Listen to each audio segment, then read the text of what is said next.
Hello friends, आज मैं आपको बताने जा रहा हूँ बैंकिंग लोकपाल के बारे में। बैंकिंग लोकपाल क्या होता है और ये कैसे काम करता है और आपको इसमें शिकायत कैसे करनी चाहिए, इस सब के बारे में आज आपको बताने वाला हूँ। तो चलिए जानते हैं अब अपने बैंकिंग लोकपाल वाले अधिकार को। जैसा कि हमने देखा है कि बैंकिंग सेक्टर में लोगों को बहुत सारी परेशानी होती है और उनकी कोई सुनने वाला नहीं होता है। इसी के चलते आरबीआई ने बैंकिंग लोकपाल को बनाया था। तो अब हम इसमें देखेंगे कि ग्राहक बैंक में शिकायत कैसे कर सकता है। तो ग्राहक को बैंक में शिकायत करने के लिए कई बार बैंकों की व्यवस्था या लापरवाही के कारण शिकायतों का ठीक से निराकरण नहीं होता है। इसलिए आरबीआई ने ग्राहकों को लोकपाल नामक हथियार दिया है, जिससे वो अपनी शिकायत का निराकरण आसानी से निकाल सके। तो अब देखते हैं कि ये कौन होता है बैंकिंग लोकपाल और ये कैसे काम करता है। बैंकिंग लोकपाल एक वरिष्ठ अधिकारी होता है जिसे आरबीआई बैंकिंग सेक्टर से जुड़ी उपभोक्ताओं की शिकायतों का निवारण करने के लिए नियुक्त करता है। वर्तमान समय में 15 बैंकिंग लोकपाल नियुक्त किए गए हैं, जिनके ऑफिस अधिकतर राज्यों की राजधानी में है। और इस योजना के अंतर्गत सभी अनुसूची वाणिज्यिक बैंक, क्षेत्रीय ग्रामीण बैंक, अनुसूची प्राथमिक सरकारी बैंक, ये सब आते हैं। सबसे खास बात यह है इसमें कि बैंकिंग लोकपाल शिकायत का निवारण करने के लिए किसी भी तरह का कोई भी शुल्क नहीं लगता है। मतलब कि बैंकिंग लोकपाल में आप अगर कोई भी कंप्लेंट देते हो तो आपको कोई चार्जेस इसका नहीं लगेगा। अब इस बैंकिंग लोकपाल में कंप्लेंट कैसी करनी है, अब इसके लिए हम देखेंगे। इसके लिए सबसे पहले बैंक में अपने को शिकायत दर्ज करना पड़ेगा और अगर बैंक 1 महीने के अंदर कोई जवाब नहीं देता है और आप उसके जवाब से संतुष्ट नहीं हो तो फिर आप बैंकिंग लोकपाल से संपर्क कर सकते हैं। तो शिकायत में आपको क्या लिखना है और कैसे लिखना है और कहाँ भेजना है,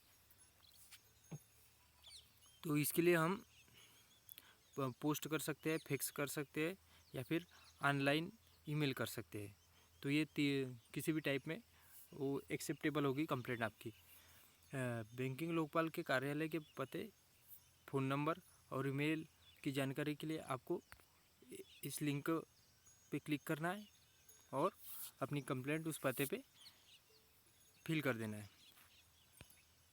अब शिकायत में अपने को क्या क्या लिखना है, उसमें ये सब बातें लिखना है। जैसे कि शिकायत में अपना नाम, पता, मोबाइल नंबर, ईमेल आईडी, ये लिखना ही लिखना है। उसके साथ में जिस बैंक के खिलाफ़ आप शिकायत कर रहे हैं और उसका नाम, पता और ब्रांच, ये भी लिखना है। शिकायत करने का कारण लिखना है, नुकसान की प्रकृति और संदर्भ, मतलब कि किस कारण आपको आपकी नुकसान हुआ है, उसका सब्जेक्ट लिखना है और आप उसका सॉल्यूशन क्या सॉल्यूशन चाहते हैं आप उसका। और वैसे अब आपको अपने को ये भी देखना है कि लोकपाल किस टाइप के मामलों को इम्पोर्टेंस देता है। तो वो लोकपाल जो है, जैसे किसी भी तरह के भुगतान, चेक, ड्राफ्ट, बिल के कलेक्शन में देरी या कोई भी आपका बैंक में काम नहीं होने की स्थिति में वो एक्शन लेता है। दूसरा है आरबीआई के निर्देशों में निर्धारित शुल्क से ज़्यादा लेने के संबंध में सुनवाई की जाती है। मतलब कि जो आरबीआई है इंडिया की, उसने बैंक में होने वाले हर एक्टिविटी के लिए जो फिक्स रेट चार्ज जो लगाती है जो आरबीआई की, मतलब वो बैंकों को बोल देती है कि तुम इसी रेट से किसी भी चीज़ का जो भी जिस रेट पर चार्ज लगता है या वो लेना है। अगर बैंक अपनी मनमर्जी से तुमसे उस रेट से ज़्यादा लेते हैं तो आप कंप्लेंट कर सकते हो। तो भी जो लोकपाल है आपकी कंप्लेंट को और ज़्यादा इम्पोर्टेंस देगा।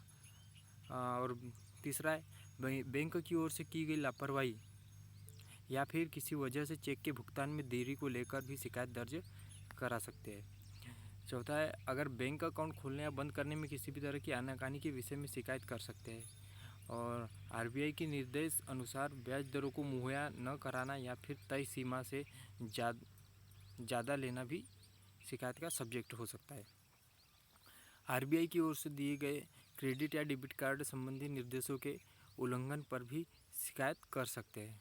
अगर आपको आपका बैंक किसी भी सेवा के लिए मना करता है तो भी आप कंप्लेंट करो। यदि बैंक कर भुगतान लेने से मना करता है तो भी आप कंप्लेंट कर सकते हैं। और बैंक बिना किसी कारण के डिपॉजिट अकाउंट खोलने को मना कर दे और बैंक किसी भी पूर्व सूचना के बिना आपके से ज़्यादा शुल्क लेता है, या उस स्थिति में भी आपकी शिकायत आप दर्ज कर सकते हैं। बिना पर्याप्त सूचना और वाजिब जवाब के कारण आपके डिपॉजिट अकाउंट को जबरन बंद कर दिया जाता है। ठीक है, आपके अकाउंट को बंद करने में देरी या फिर मना करना, बैंकों की ओर से पारदर्शी प्रक्रिया कोड का पालन न करना, बैंकिंग और अन्य सेवाओं के संबंध में आरबीआई की ओर से जारी निर्देशों के उल्लंघन से संबंधित अन्य कोई मामला, और काम करने के निर्धारित समय का पालन न करना।